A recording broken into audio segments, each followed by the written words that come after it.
think that we can start because otherwise we are getting late. So thanks to all the people joining here. My name is Dario Tranchitella. I'm technical advisor at CLASTIX. We got also Marcello Lustro, and present yourself, Marcello. I am the community manager for CLASTIX. So if you have any question, please write in the chat. We will take care to note them. And when we will have the Q&A session, we will discuss them. Yeah, and we got also Alessio Greggi, that is DevOps engineer at CLASTIX. Alessio, please. Yes, as you said, my name is Alessio Greggi, and I work as DevOps engineer at CLASTIX. And today I will introduce my recent work about Kubernetes hardening, especially for our distribution. So here I am. Sneak peek. So I would like to show you how we are arranging this meetup, because we were thinking on presenting slides and so on and so forth, but I guess that it's more convenient talking directly, like having a beer and talking about technology. It's something that we already do with meetups. This is a virtual meetup, and I think that the same pattern could be used also here. So what we are going to do is a sort of jig talk between me and Alessio. You can ask your questions in the chat, and Marcello is going to take care of forwarding them to us. And I think that before proceeding, I would like also to introduce what we are doing at CLASTIX, because, you know, this meetup is totally focused on multi-tenancy, and CLASTIX is the commercial company behind two projects, Capsule and Kamaji. And Capsule is the soft multi-tenancy solution that we are offering for Kubernetes clusters, and Kamaji instead is trying to address the hard multi-tenancy, also known as give me a Kubernetes cluster when I need it. So mimicking what a managed Kubernetes service can do. So what are we doing at CLASTIX? We are doing a lot of cool stuff, I'd say. But besides that, we are also working on shipping multi-tenancy to customers.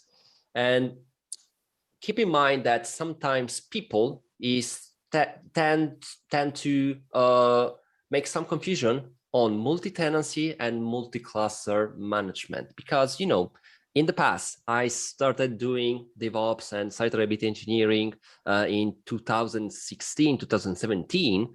And at that time, installing a Kubernetes cluster or whatever cluster it is, like Mesosphere or Docker Swarm, but especially for Kubernetes, was a pain, because installing that, there was a huge lack of tools and automation. I remember that in the Kubernetes repository, there was this bash script that was used to install the cluster and also to perform the upgrade. And obviously, if something went wrong during the upgrade, you have to trash everything and restart from the scratch. So the community, and this is what I really love regarding open source, because it's a matter of community. The community was aware of this such huge limitation and started working together in order to provide tools that were able to create a sort of idempotent cluster setup, upgrade, and so on and so forth. So in the past, you can have just a single cluster. It's like a diamond. You don't want to get it touched because it could be broken and you're losing data and blah, blah, blah, blah, blah. And with the latest years, we saw a rise of amounts of Kubernetes clusters, because in the end, you can use kubeadm, you can use cluster API, you can use whatever you want to create all the scaffolding of the nodes. And that's great. I mean, everything so far is absolutely incredible, because if you are a developer and you would like to install a Kubernetes cluster, you can do that, although if you are not a sysadmin. But in the longer term, when Kubernetes started getting adopted also by companies and big companies, an issue started arising. And the issue is that, let's imagine I'm a company, a big company or a mid-sized company, and I got several tenants or several business units that are working inside my organization, and they would like to get a portion of that cluster. So you know all that Kubernetes is made of two scope the namespace scope, where you can place pods, config maps, services, ingress, all the namespace that scope resources. And then you got also the cluster scope resources like nodes, or eventually persistent volumes, and so on and so forth. So what happens if I would like to grant permissions on that cluster to different business units? You cannot do that, because sometimes you can just use a single namespace, but you can imagine that in the longer term and for complex projects, a single namespace is not enough. So the solution was, let's create multiple Kubernetes clusters. And people tends to say, okay, I have to solve the multi-tenancy issue with the multi-cluster management, but that's not entirely true. I think that in the end, having your cluster is pretty straightforward, because you got ownership on that. You're managing the nodes, the control plane, and so on and so forth. Instead, with a multi-tenant, it's much more complicated at the beginning, especially considering that there are no official tools, although Capsule has been referenced today in the Kubernetes documentation like a solution to provide multi-tenancy. But you have to build your own tool, and sharing, as the words say, sharing could implement also some threats. And with that said, I think that if you're addressing multi-tenancy, so using a shared infrastructure or a shared Kubernetes cluster, you have to start thinking about security, and especially hardening. So with that said, I know that Alessio worked in the security sector. Honestly, I didn't. I'm trying to lack all my knowledge about that. So I'll ask you, Alessio, a lot of questions, although we are working together. But maybe, can you try to describe in a nutshell, what's the meaning of the word, of the term hardening, especially also considering on Kubernetes? Yeah, let's try. Well, hardening means essentially the process of securing a system by reducing its attack surface. So the hardening could be done by using firewall, doing kernel tuning, or applying security configurations to a system service or a particular configuration file for an application. Even protect your communication using the SSL or something like that. So it essentially helps to avoid some kind of risks that an attacker might abuse. Let's suppose, for example, to have a web application which has a vulnerable parameter, and an attacker can try to exploit this parameter. So to avoid this, you can apply some configuration. So you can apply the hardening, for example, for a system service, or applying a seccomp rule or seccomp profile. And for example, you can deny the execution of a execv syscall. So these deny the attacker to execute arbitrary commands on your system. So this essentially is the hardening. You are trying to reduce the attack surface of the attacker, so the attacker will not be able to exploit your system, or even at least will not be able to gain the entire access to your system. Okay, so that said, we can say also that there are different kind of hardening. In our case, speaking about the Kubernetes distribution hardening, Kubernetes installation hardening, we can divide this kind of hardening in around 4 levels that are the OS, the OS hardening. So you can try to tuning the kernel with some parameters, for example, to avoid the SYN flood or something like that. You can then pass to the container engine, trying to protect the, for example, the container the application, or even the CRI-O, which is the components that Kubernetes used to execute pods. So it is also an essential part of the installation. Then we can think to the Kubernetes components. That is the main topic of our talk today. And finally, you can also add the Kubernetes application layer, so with policies and so on and so forth. Oh, so many levels, I'd say. So it's really hard to follow everything. But if I understood correctly, we have to address at 4 levels the hardening, because just trying to solve at the application level couldn't be enough. For example, I know that there was a lot of rise regarding also the policy engines in Kubernetes. For example, Kyverno or Open Policy Agent with, I don't remember the name, Gatekeeper. Gatekeeper is the project. So essentially, these tools are offering a way to install policies in the cluster. So let's imagine I got this pod, this is my application, and my application is mounting, for example, the root file system of the node. That would be really bad, you know, because maybe the application doesn't need that. But if an application can do that, it can exploit the certificates, and starting from that, starting the privilege escalation or creating some mess. So this is pretty simple to address, because every cluster, you got access to the kubeconfig, to the API server. You can install the add-ons like Kyverno. You just need to issue kubectl apply, define your policies. So far, so good. It's the same that we are doing also with Capsule. Yeah, but of course.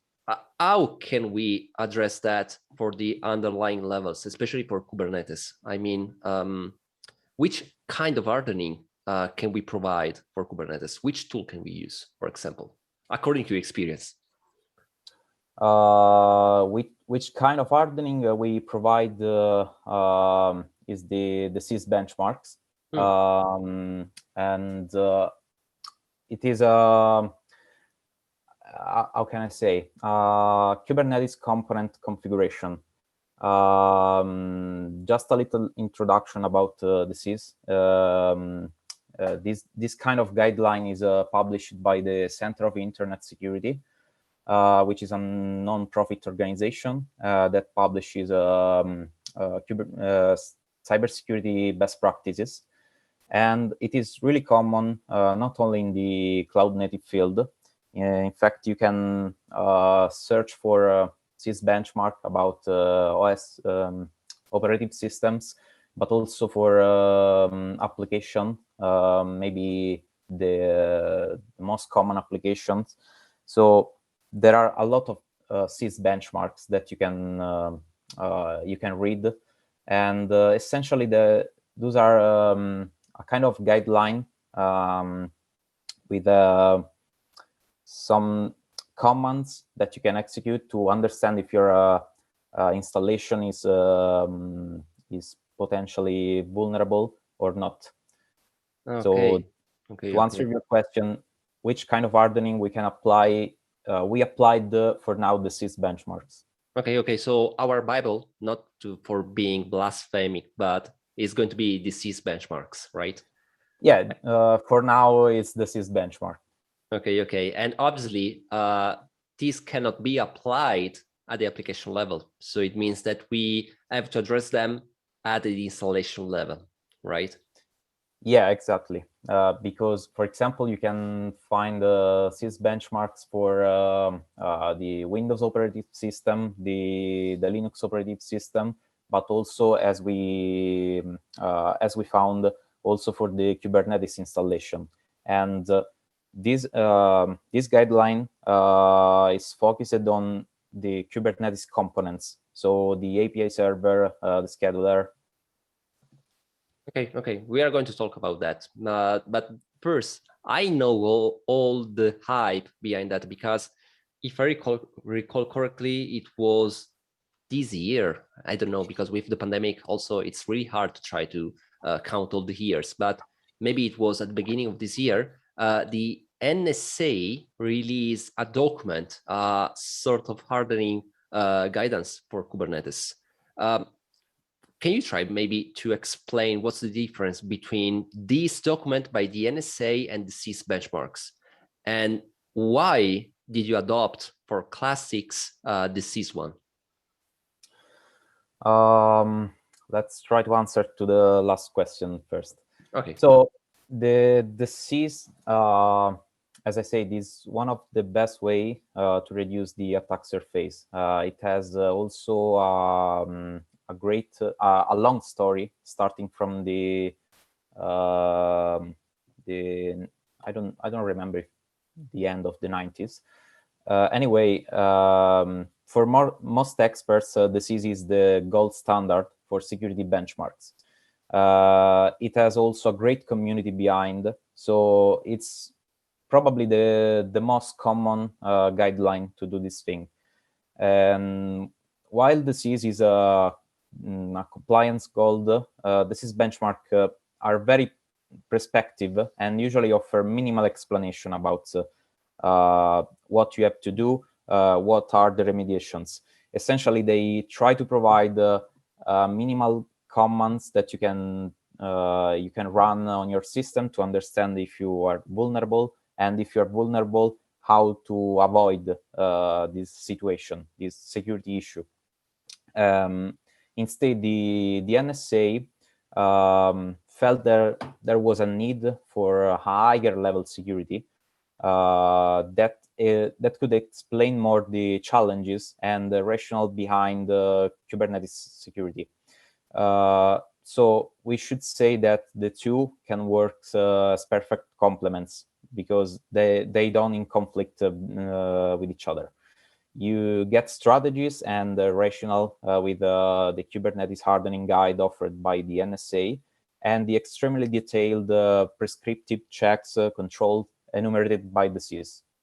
So in other words, the CIS benchmark offered the exact checks that you should use along with the recommended settings. Instead, the NSA supplement this by explaining challenges and recommendations, so why they matter, and detailing how potential attackers look at the vulnerability. So it's more described, the NSA. Okay, it's a sort of novel regarding how to exploit a Kubernetes cluster, right? Or something like that. Just joking, Yeah. but yeah, it's just to get the idea. Okay, nice. Probably okay. It's better for people that want to know more about how a Kubernetes installation could be exploited, or what could be the vulnerabilities or the misconfiguration that you can encounter installing a Kubernetes cluster. So the NSA provided this guideline that is a little bit different also in the fields. I mean, for example, the NSA, if I remember well, speak a lot of about the network security. Instead, in the CIS is more shrinked as argument. So there are a lot of difference, but you potentially can use both the guidelines to harden your cluster. Copy that. And since we're talking about security, just popped in my mind that there is a nice project. I don't know if you ever heard of that. Is Kube Goat, and it's a tool, if I recall correctly, maybe to get the correction from the community, that is trying to teach you how to exploit a Kubernetes cluster. So when you install Kubernetes from the scratch, the configurations are not hardened. So an attacker could have any chance to start the privilege escalation. And I think that's the reason why we started also working on that, because when you're using the cluster on your own, you can skip the security. It's like, I don't know, I got my laptop, I don't have SC Linux enabled. I don't have AppArmor because I'm using that on my own. But it's a different story when your machine, your servers are going to be used by others. And this is the connection between multi-tenancy and security, because it means that your cluster is going to be used by potentially hostile tenants that can start creating mess. I don't know, like creating denial of service, trying to perform the escalation and blah, blah, blah. So I think that a lot of people is saying, I don't know if happened to you also, not in Kubernetes, but more generally speaking, yeah, security is important, but we don't have time to do that. But if you think about that, instead, it should be the first thing that you have to address when installing and maintaining an infrastructure, right? Or not? Yeah, of course. And and no, regarding you're a bit biased by your background, let's say. Yeah, probably. No, regarding the Kubernetes Goat that you mentioned before, I don't remember if it's from the OWASP organization, because there were also another kind of tool like this that was named Web Goat, that was based on web applications. So essentially, they try to provide a kind of environment with misconfigurations, so you can try to exploit the environment, following also some hints that they provide for you. So it's a really nice nice tool. So in the past, we were using SQL injections, and right now we are using pod vulnerabilities, right? Yeah, probably. How the turntables. Anyway, let's try to stick to Kubernetes right now, because I'm too much emotional about that time. Anyway, can we talk also about how they are structured, the CIS benchmarks? Because Kubernetes is made of several components, you know. So are they providing a sort of collection for each component, or how does it work? Well, the CIS benchmark is structured in 5 fields, which is the control plane components, the HCD, the control plane configuration, the worker nodes, and in the end, the policies. So for the control plane, there are at first the node configuration files. So regarding the ownerships of the files, the permissions that you have for each single file, but also in the control plane, you can find information about the API server, the controller manager, and the scheduler. So in the first part, it is focused only on the control plane and how to configure correctly the control plane components. Also, external components like etcd are covered. And the end of the first part, if I remember well, is also regarding the control plane configuration, but with authentication, authorization, and logging. So they essentially in this part they provide some hint, some suggestion to have a better monitoring about your Kubernetes installation. And then they pass for the worker nodes.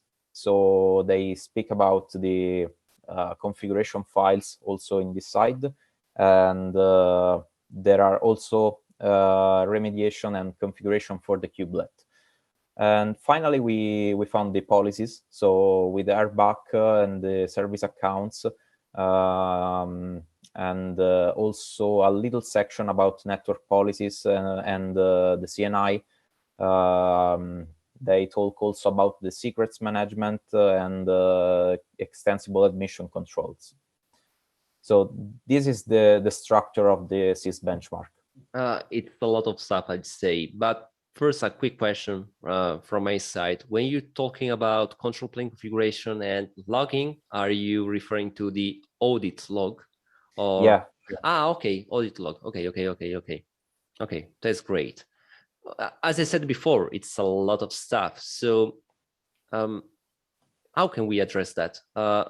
Can we use Kubespray to address this? Because, for example, there are so many tools to install Kubernetes, and I think that Kubespray is one of the top choice, but are all these options supported by Kubespray? How does it work from a beginner perspective? Can you try to explain that? Let's try. Well, currently you can use Kubespray to achieve this kind of hardening. Also because we worked on this. So in the latest month, we provided some pull requests to enhance the hardening configuration using Kubespray. Essentially, we started using Kube-ADM to make practice with the CIS benchmark, because it was a little bit easier for us to understand and to make practice, to play with the installations and so on and so forth. So starting from this, we created a configuration file for Kube-ADM, and then we tried to map the configurations that we found for the CIS inside the Kubespray configuration. Looking at this, we found that we were missing some parameters from the upstream.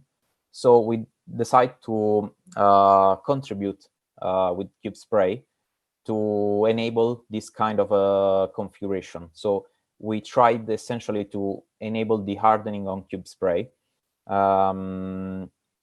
We have also to say that we provide around 4 or 5 pull requests. So the Kubespray base was really good to do this thing. So we just provided the pull request to enable this thing. So essentially now you can use Kubespray to harden your cluster, also using the guide that we provided on the main page, if I remember. Oh, that's great, because this leads also to other questions, like also your experience in contributing on the open source. But before proceeding, it's more a personal perspective. So how was contributing back to the open source, in this case, Kubernetes? Because, you know, Kubernetes is one of the most interesting and biggest projects out there. It's not like the Linux kernel, but, you know, it's the kernel of distributed systems. So how it was? Well, it has been really challenging because it was one of my first open source contribution, and it has been really strange also, because they were really, I mean, the community has all, I would say, is really competent. The community is made of really expert people, really qualified. So to pass the review of them, you really have to take care about your code. So you really have to be sure that this is going to work, and you don't have to push code just because you have to do this. So it's really challenging. Yeah, that's great. Also because I think that what we are doing at CLASTIX, we contributing back to the open source, we are benefiting all from this, because otherwise, without Kubespray, you have to do that manually and will be cumbersome, right? Because in the end, if I understood correctly, all the options are already, how to say that, are parameters in the Kube-ADM configuration, right? Yeah, but they were missing a sort of bridge between the abstraction of the Kubespray in Kube-ADM. So being able to say, okay, I want to disable this feature or enable this feature with these special parameters for Kube-ADM, right? Yeah. Essentially, to make an example, one of the biggest pull requests that we provided was for the event rate limit admission plugins. That was totally missing Kubespray. So we tried to build the configuration files, just enabling a Kubespray variable. and providing a sort of structure that the user can configure by itself and provide his own configuration. And doing this, you are enabled to add the admission plugin for the event rate limit and, for example, avoid denial of service attacks. Yeah, just to provide also further context, if I understood correctly. So let's imagine I got my cluster, I got a tenant. This tenant obviously can create several pods. And every time that we spawn a pod, we are creating an event. So if we are able to create so many pods, so many resources, all these events are going to be recorded. And we could create a denial of service, a flooding, something like that, right? Yeah, exactly. Oh, that's great. Absolutely, that's great. So, and with that said, do you think that we are still missing something, or how to say that? Do we have to address all the CIS benchmarks, or it should be a sort of custom tailored for each Kubernetes cluster, for each organization? Just sharing also your thoughts about that. Well, I think the hardening is really important for everyone, but it was really important, especially for us and for our use case, because our use case, as you said at the beginning of this talk, we have customers that are using our project that are Capsule and Kamaji, and essentially our customers usually are kind of cloud providers that want to offer a namespace as a service or a Kubernetes as a service. So they essentially are hosting external actor inside their infrastructure. So the most important thing about this is that your infrastructure need to be hardened to avoid security issue with these actors, because an actor could be an attacker, and the attacker could, for example, try to read data from other tenants or other actors, but also it can try to exploit your infrastructure and potentially he can do pivoting inside the infrastructure, passing from the cluster, the Kubernetes cluster to another infrastructure. So it's really important for our customer, the hardenization of the installation. Okay, so the keyword, as usually, is security first, right? Yeah, absolutely. And about that, maybe can you also try to suggest tools, some open source tools, or anything else that could help also people to try to approach this topic? Well, essentially, there are not a lot of tools. Probably the most common is Kube-bench from Aqua Security, and it is developed by also the authors of the CIS benchmarks. That they are Rory McCune, if I remember well, and Liz Rice. So Kube-bench is probably the most common and the most used. But I would mention also the Kube-scape that is trying to provide the module for the CIS benchmark, because actually Kube-scape provide the NSA and the Mitre, but they are trying to include the module for the CIS benchmark. And I don't know, it's just a suggestion by my experience, because Kube-scape is a nice tool, and also because I'm a contributor, so I'm really happy. Yeah, you're swagging right now. Yeah. Anyway, congratulations on that.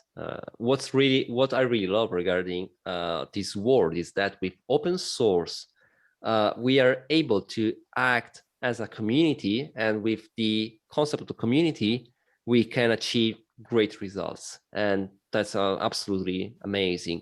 And besides also my question, I think that besides the tool, maybe it could be also worthy to join communities. I know, for example, in Kubernetes Slack workspace, there are so many channels that are also addressing security or attending meetups or eventually also conferences. I mean, because in this world, it's a never-ending learning process, I'd say.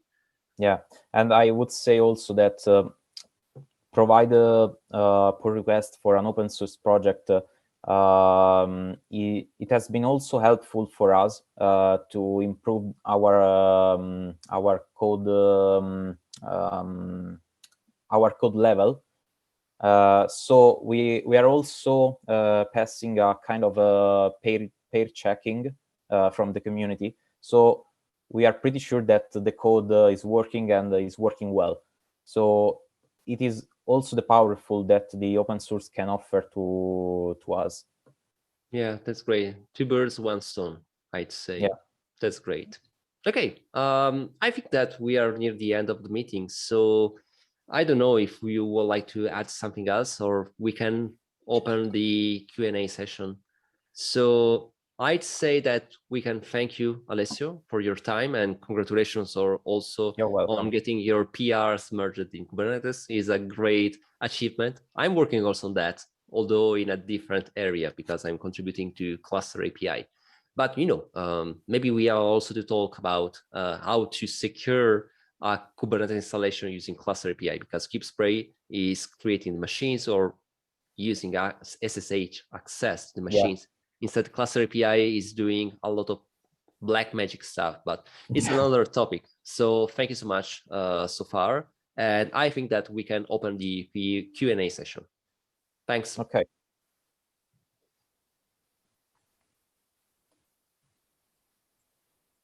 Let's see if we are getting some questions. And people, if you would like also to open your microphone, do that. Don't be shy. Don't be shy, guys. We have already fed them. They don't bite. Gents and ladies, yeah.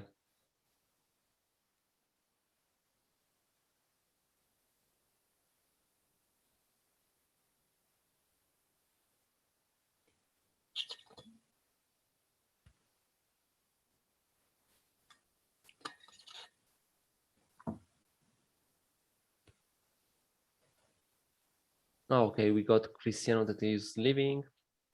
And yeah, I think that we can wrap up the meeting here, so don't worry. Yeah, probably we have been exhaustive. Yeah, oh my gosh, security is so boring. I don't like that. Instead, I think that it's funny because especially I remember that because I was a web developer, and when you can exploit the systems using SQL injections, it's so satisfying. Yeah, of course. Yeah. Anyway, keep in mind that the community is organizing other meetups. We are going to talk also about multi-tenancy and backups. And so join the meetup. And this video recording is going to be uploaded on the CLASTIX Labs YouTube channel. So it has been a pleasure. Hope you enjoyed that. And thank you so much. Bye-bye. See you. Cheers. See you guys. Bye.